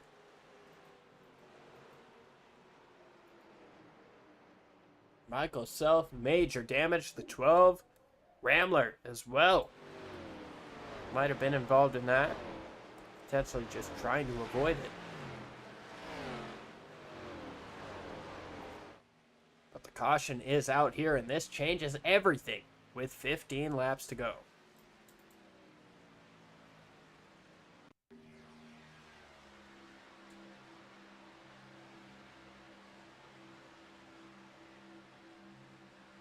Oh, wow.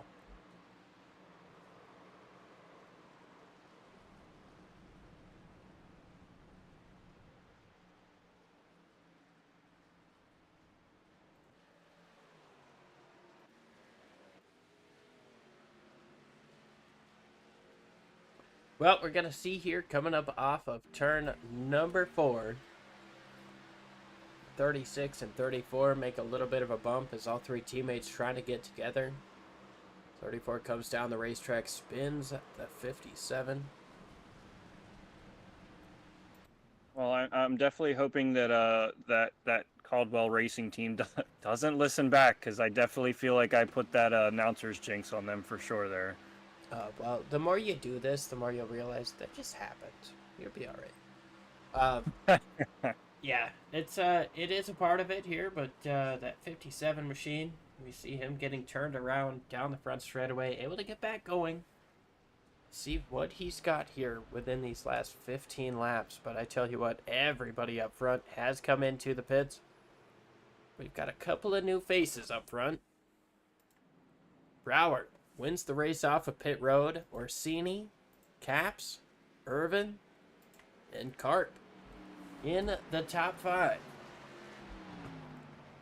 Then we've got Darnell, Betram, Dobbs, Vidal, Rominger, and Senesac.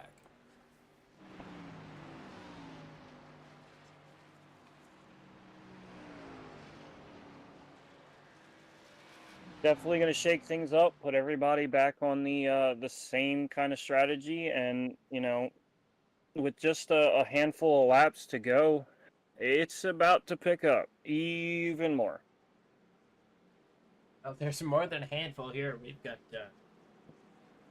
15 laps to go, which I tell you what, most tracks I would agree with you. That ain't much, but Daytona, 15 laps, that's 37 miles. This is a long way to go. I know it's 14 now, 13 when they cross the line, but this really is a long distance to go. Caution laps will take a decent amount of laps away from it, but we've still got a lot of racing on our hands here, Jordan. Yeah, and it's going to be rather interesting because everyone's going to start seeing those numbers, those laps tick off one by one, and they're going to hope that, they're moving forward and not backwards.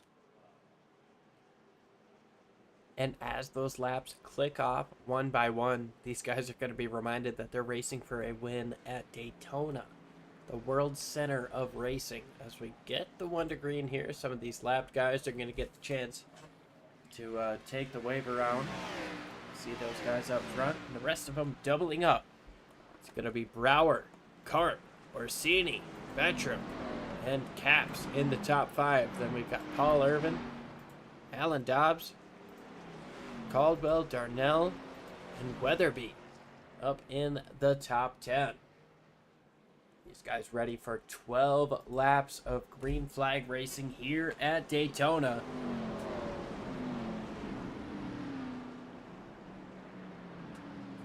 We're in for a treat. Absolutely. It's always a treat when we get these runs like this here at Daytona. A lot of action, a lot of craziness, a lot of chaos.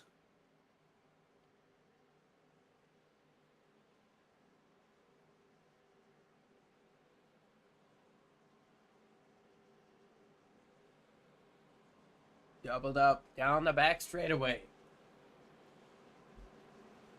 Brower leads over Karp.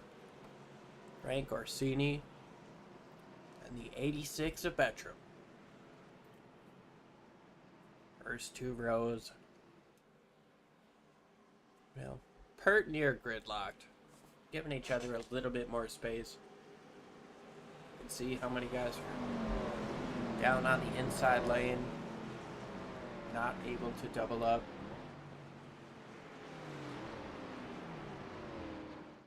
Yeah, and I mean, I look for some of these people here on this restart. Once they get past that, start-finish line, maybe jumping out there and trying to move their way up to that smaller outside line pack. We'll see as green flag back in the air here at Daytona. 12 laps to go here in the season opener.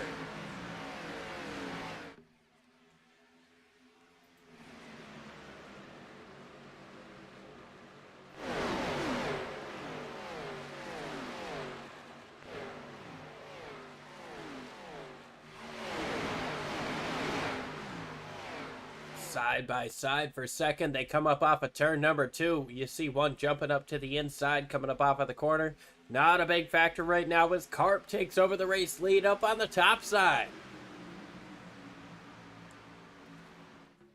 And I feel like I can almost feel the anxiety and the anticipation of the less larger big one that could happen here within a couple of laps, because everyone's going to be shuffling around and they're going to be looking for help. They're going to be looking for teammates. They're going to try to find every little inch that they can get.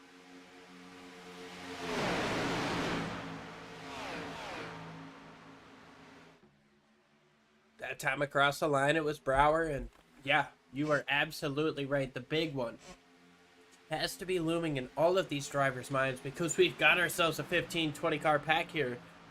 That could get huge in a moment. You want to be able to get through that crash if it's going to happen, but we've got 10 laps to go coming across the start-finish line. Here comes that 38 machine. Trying to make it 3 wide up on the top side of the racetrack. Here comes the 19 and the 86.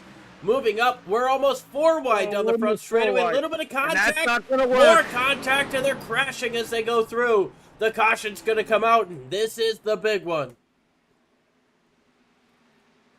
A lot of strong contenders in that accident there.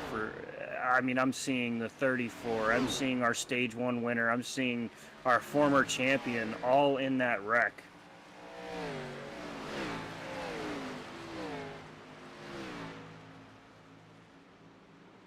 Then laps to go here in Daytona. and multiple cars are taken out. Let's take a look here.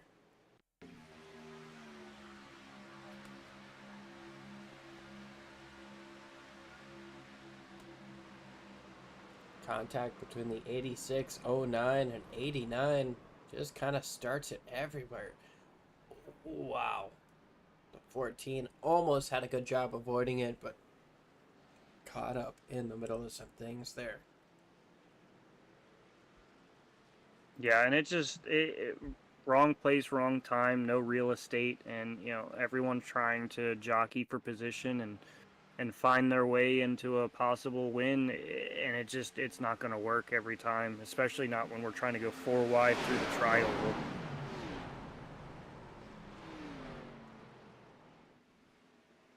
Really one of the toughest spots to get through this track. But it almost seems like this was it was definitely a big crash, but it doesn't seem like there was a lot of major contact. Some guys will definitely have some aero damage and engine damage, but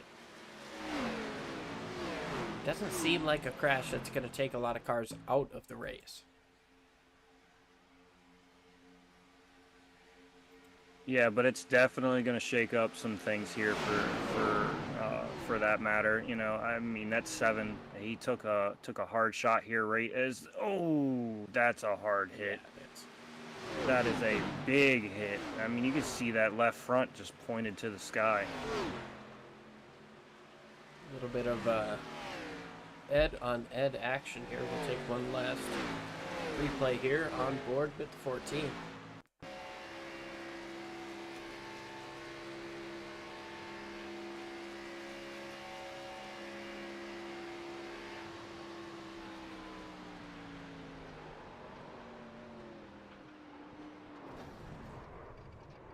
And there's just, I mean, truthfully, nothing he could do there. He was backing it down. He was trying to slow it up. And, I mean, to go from 190 mile an hour to a crawling speed, it's difficult to do. And you could hear the back end of that car start to slide out from under him, and he just nowhere to go. Yeah, really nothing he could do there, and winds up caught up in the big one here with 8 laps to go in Daytona.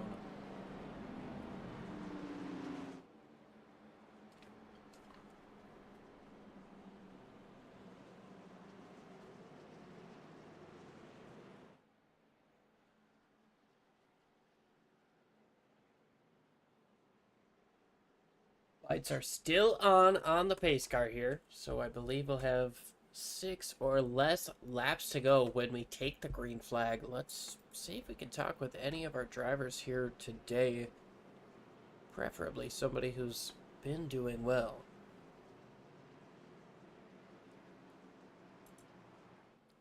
Let's see if we can get with number 4, Mike Rominger.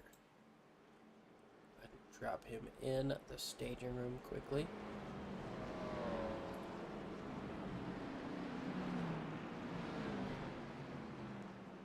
Hey Mike, it's Liam and Jordan up in the booth. You got a copy? Yeah, I got you. Well, I tell you what, you got the job done last year. You're sitting here within the top 10, coming up to, I believe, a 6 lap to go restart. What is the strategy? Try to choose the outside and go for it. Well, looks like the outside's going to work for you here. Obviously, we're taking the 1 to green here. 6 laps to go with the restart. Do you have any friends out there? Do you know what the plan is, or is it just put it to the floor and go? Put it to the floor and go and see what happens. Awesome stuff, Mike. Thanks for joining us. Just got to double check which team to put you back to. Prime time. Prime time. All right. Appreciate you joining us, and we've got ourselves a restart here with 6 laps to go. Mike Rominger got himself the win last time we showed up here in Daytona. On the outside, we'll see what he can get done. Yeah, and he does have a teammate there to his inside, the 73 of Alan Fox. So I mean, he has a little bit of help there. His you know, teammate of Ed Morris Jr. was unfortunately in that caution there, and I don't think that car's coming back out. Oh nope, he is actually sitting in 16th right now, so he is back out, but definitely probably hurting there. Yeah, he's got some damage along with the 14 of Ed Morris Sr. But they're a lap down with some damage here, but there's going to be 6 laps to go at the start finish line. This is going to be 15 miles to decide a winner here in Daytona. And of course, we've got overtime rules in effect. So if the caution comes out late enough that they have to, that they can't finish this race under green, they will extend it. Give you 2 laps of green flag racing to the best of our capability. We'll talk more about that if that comes into effect. But right now, we've got 6 laps to go, 15 miles, to decide a winner for season number 19 of the XMS Xfinity Series, sponsored by Elite Performance. Green flag back in the air, and here comes the 3 of Broward. He's got a strong push from that 19 machine of Carp. Yeah, and now strategy is out the window, patience is out the window. It is gas to the floor and go. Here comes Frank Orsini up at the top side. He's got a big push from the 84. Not much doing there as the top side starts to come into effect here. That's the 48 of Paul Irvin trying to make a move up on the top side. The 60 machine takes the race lead for a moment, but here comes Irvin with a big push from Austin Capps. Yeah, and they're not going to give up that open line there for forever. So I mean, they tuck back in line here, but I wouldn't be surprised to see them jump back out to that third lane and really push the issue here soon. Brower trying to do everything he could to block both lanes. Here comes the run up on the top side. The 60 machine of Orsini makes the pass for the race lead, but here comes a big push down on the bottom from the 19. Here comes Brower back for the race lead with a huge push from Carp, and not to mention that 38 machine, Alan Dobbs, your pole sitter. He's back up in here in the top 5, trying to make a fight as he pushes up against that back bumper, the 60. Little bit of side draft, the 60 up, sideways. He's going to get turned around. Orsini goes around and turns 3 and 4, and the caution comes out here with 5 laps to go. And it seems that the stage 1 winner finds himself in this one again. And that 60 is hurting. Yeah, that car is torn up here as we've got 4 laps to go, which is going to lead us into overtime. Go ahead and show you what brought out the caution flag. We ride on board with Orsini. A little bit of contact with the 19 sends him up the racetrack, back down. And when you're in a pack like that, just nothing you can do. No, and he was along for the ride, and he was just praying for the best there. But you can definitely hear that motor is hurting for sure. He's just hoping he can limp that back around. A 44 of Cochran, stage 1 winner. Heavy impact to the inside wall, and look at the avoiding action that almost everybody has to take. Yeah, Daytona may be a big track, but I mean, things come up quickly. As we've said multiple times, you're doing over 190 mile an hour. It does not take long for things to be in your face.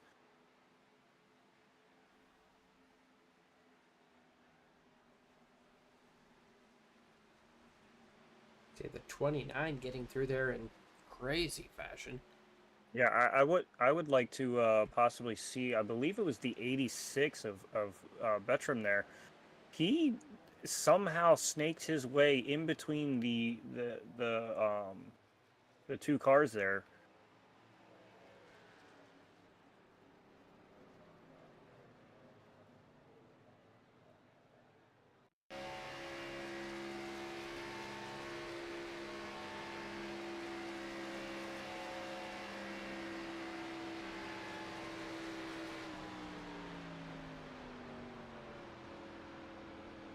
Ooh, that is heads up driving. Honestly, to swerve in between those two cars, not really knowing where they're gonna go, that takes some large ones in my opinion.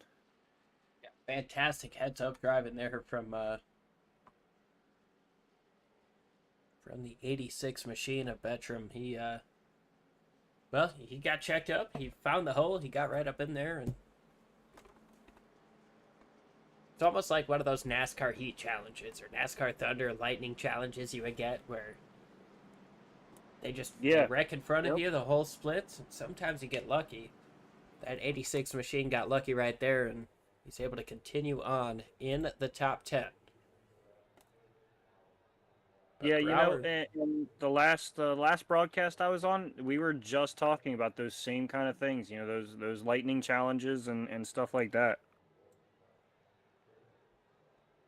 Well, sometimes I guess you just find yourself in those moments. We've got, I believe we'll be taking 1 to green this time around. It'll be 3 laps to go. 2 to go when they take the green flag. This will be our first attempt at overtime. So this was a 95 lap race scheduled. However, got a crash at the end. We want to give you guys a green flag finish. So we're going to add on a couple of laps. We'll take the green flag. And if we make it back to the white without a crash, whatever happens, happens. We just go from there. If the caution comes out before we take the white, we're going to re-rack them, restack them, clean up the mess, and try it again.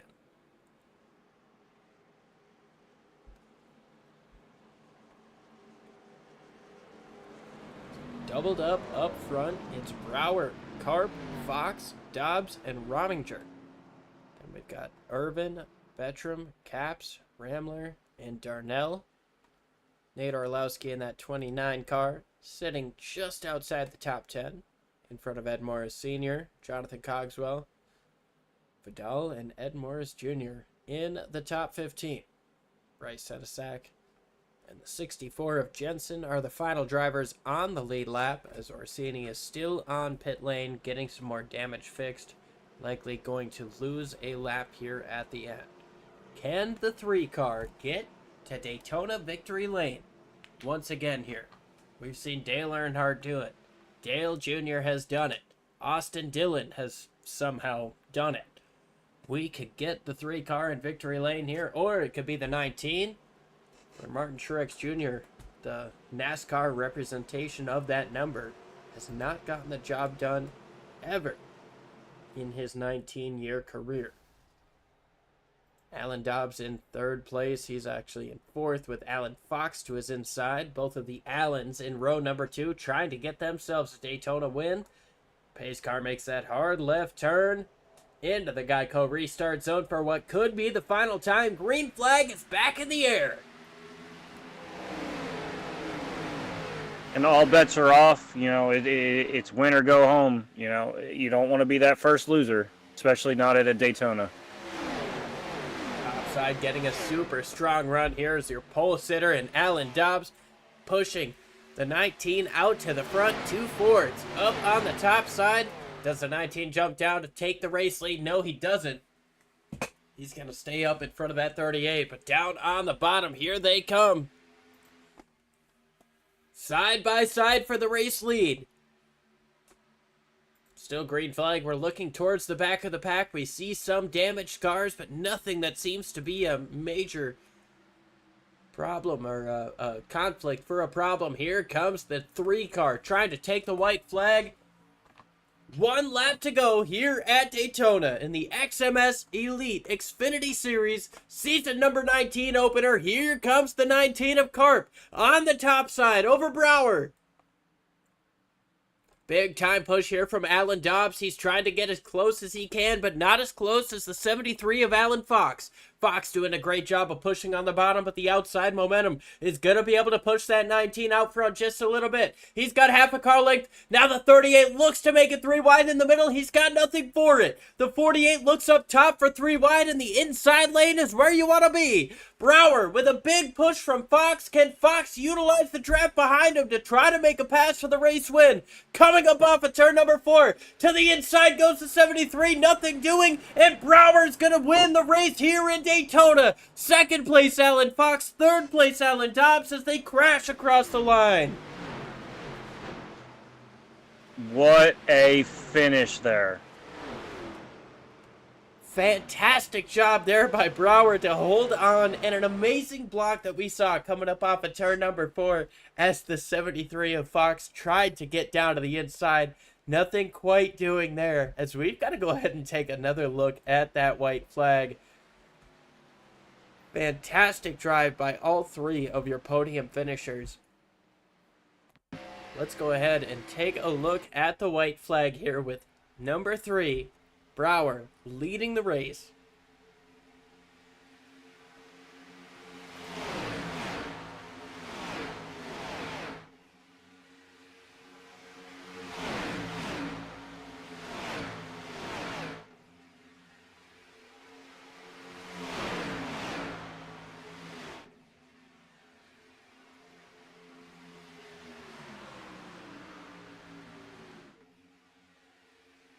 Big run up on the top side.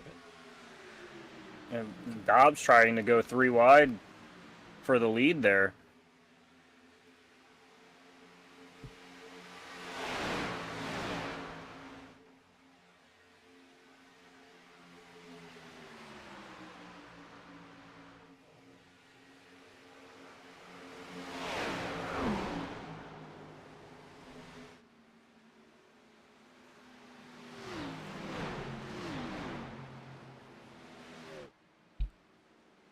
Well, a fantastic finish here, and without further ado, let's go ahead and start trying to talk with our podium finishers here. We'll start with Alan Dobbs. We know it's been tough to get a hold of him here. See if we can get a hold of Alan Dobbs. Alan, it's Liam and Jordan up in the booth. You got a copy? Yeah, I got you, buddy. All right, we finally got you. Let's go. Right, I had some major Discord issues. It did a whole update session at the start of that race, so I had like blue screens coming up and all sorts of stuff.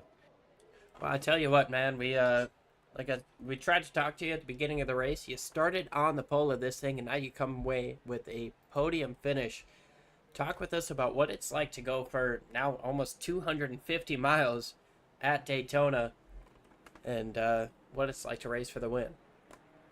And that was crazy. That was a really good race. I had a lot of fun.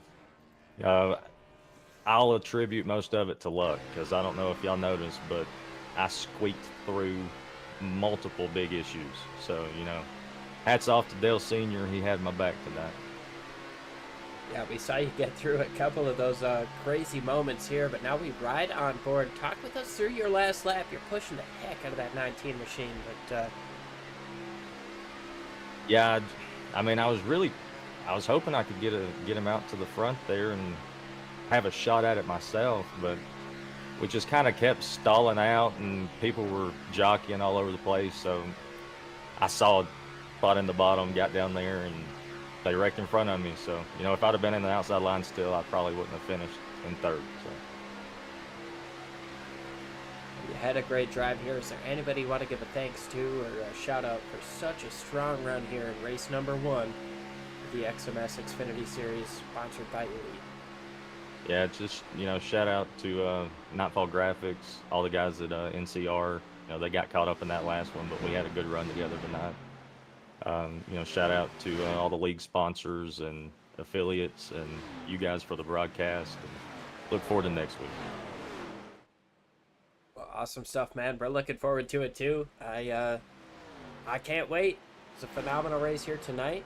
We know we've got the Cup Series here tomorrow. Are we going to see you in that? No, I will actually be race controlling tomorrow, so you'll get to see me call some penalties.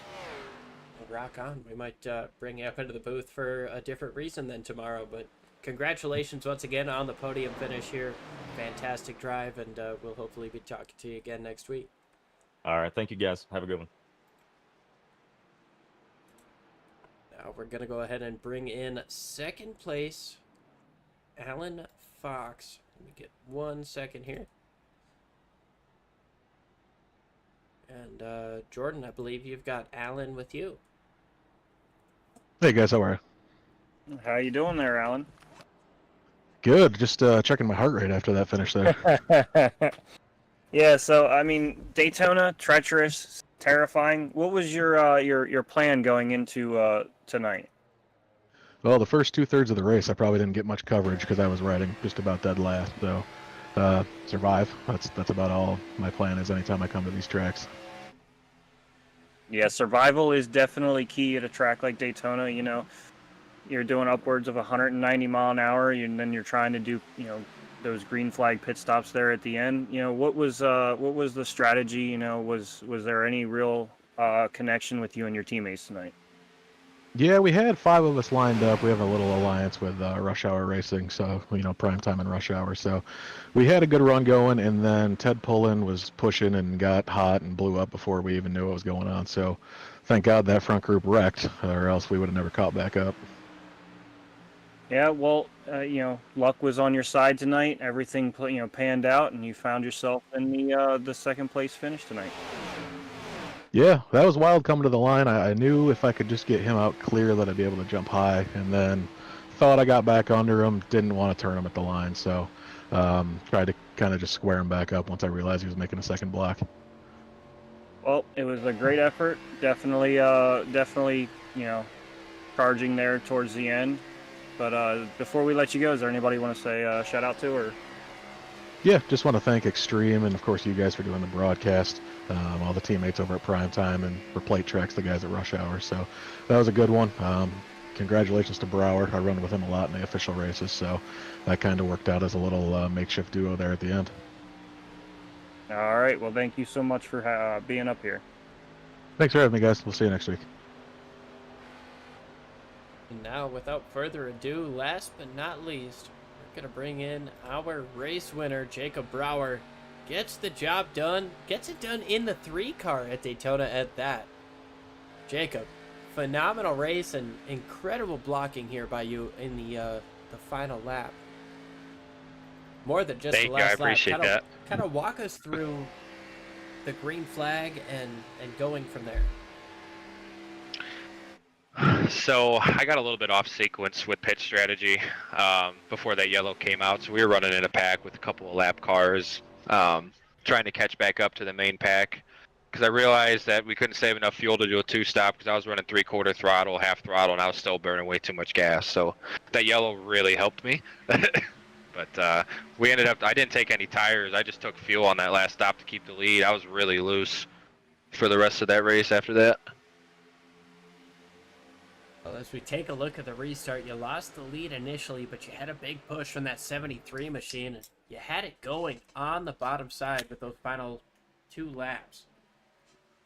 What did it take to get down to the inside? What did it take to get the job done here? First, I got to thank I had my spotter, Jimmy Gregory, spot me, and then Alan really helped me there. Great guy. Love racing with him. Love racing with all you guys. I was glad it was clean for the.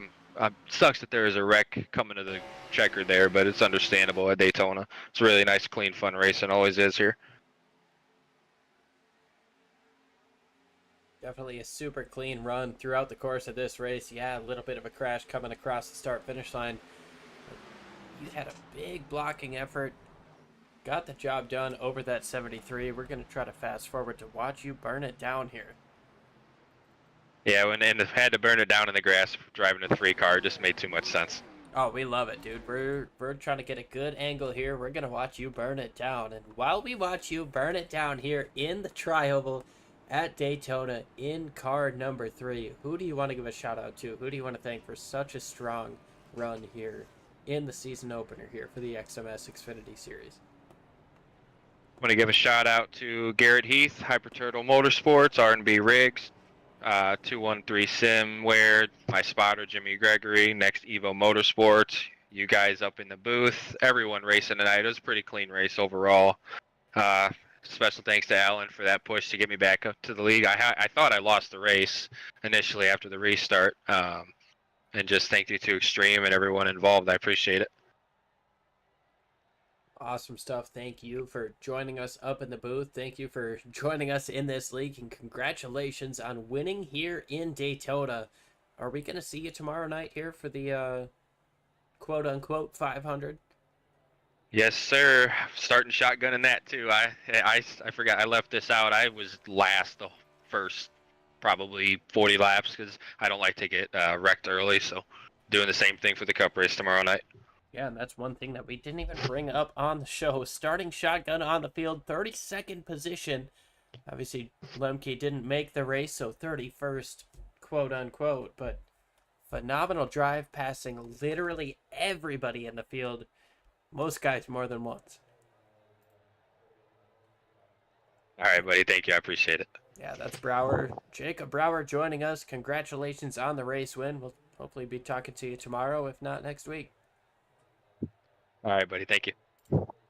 That's going to about do it for us here on Sim Racing Media. We'll go ahead and show you our results for the night after an incredible race here in Daytona. What a way to start off the season. Yeah, it was a wonderful start to the season. A lot of action, a lot of chaos. It's always great to watch Daytona because you can literally watch it. It's almost like a symphony watching these, people work, side by side, close together, just making moves and building different strategies, and it's just really crazy.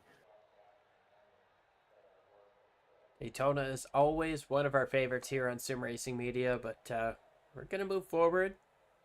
Well, actually, to Daytona again tomorrow night for the Cup Series. Same time, about 8 Central, 9 o'clock Eastern. We'll be live, ready to rock and rumble here on Sim Racing Media. We'll go ahead and give you guys our finishing results. Jacob Brower gets the job done over Alan Fox, Alan Dobbs, and Paul Irvin. Then we've got Caps, Rominger, Karp, Ramler, and Bettram. Then Darnell, rounding out your top 10. Jonathan Cogswell, Bryce Setasak, got Jensen, Orlowski, Vidal in the top 15. Ed Morris Jr. beats out Ed Morris Sr. by 1 spot, 16th and 17th for those two. David Calo and Frank Orsini, along with Matt Cochran, rounding out your top 20. After that, we've got Forrest Smith, Nicholas Weatherby, Nicholas Caldwell, Daniel Krim, Josh Wren, Ted Pullen, Douglas Carlson, Michael Self, Kier, Thwaites, Storer, and Lemke didn't get the start. 31 drivers started this race, and well, we had ourselves a banger of a race here at Daytona. Stay tuned for tomorrow. We'll be ready to rock and rumble for 100 laps with the Cup Series. And as always, as you guys walk through the streets of life, please don't play in traffic. We'll catch you next time, folks. Thank you. Rickmotech, high-performance sim racing equipment. There's only one place to go, rickmotech.com.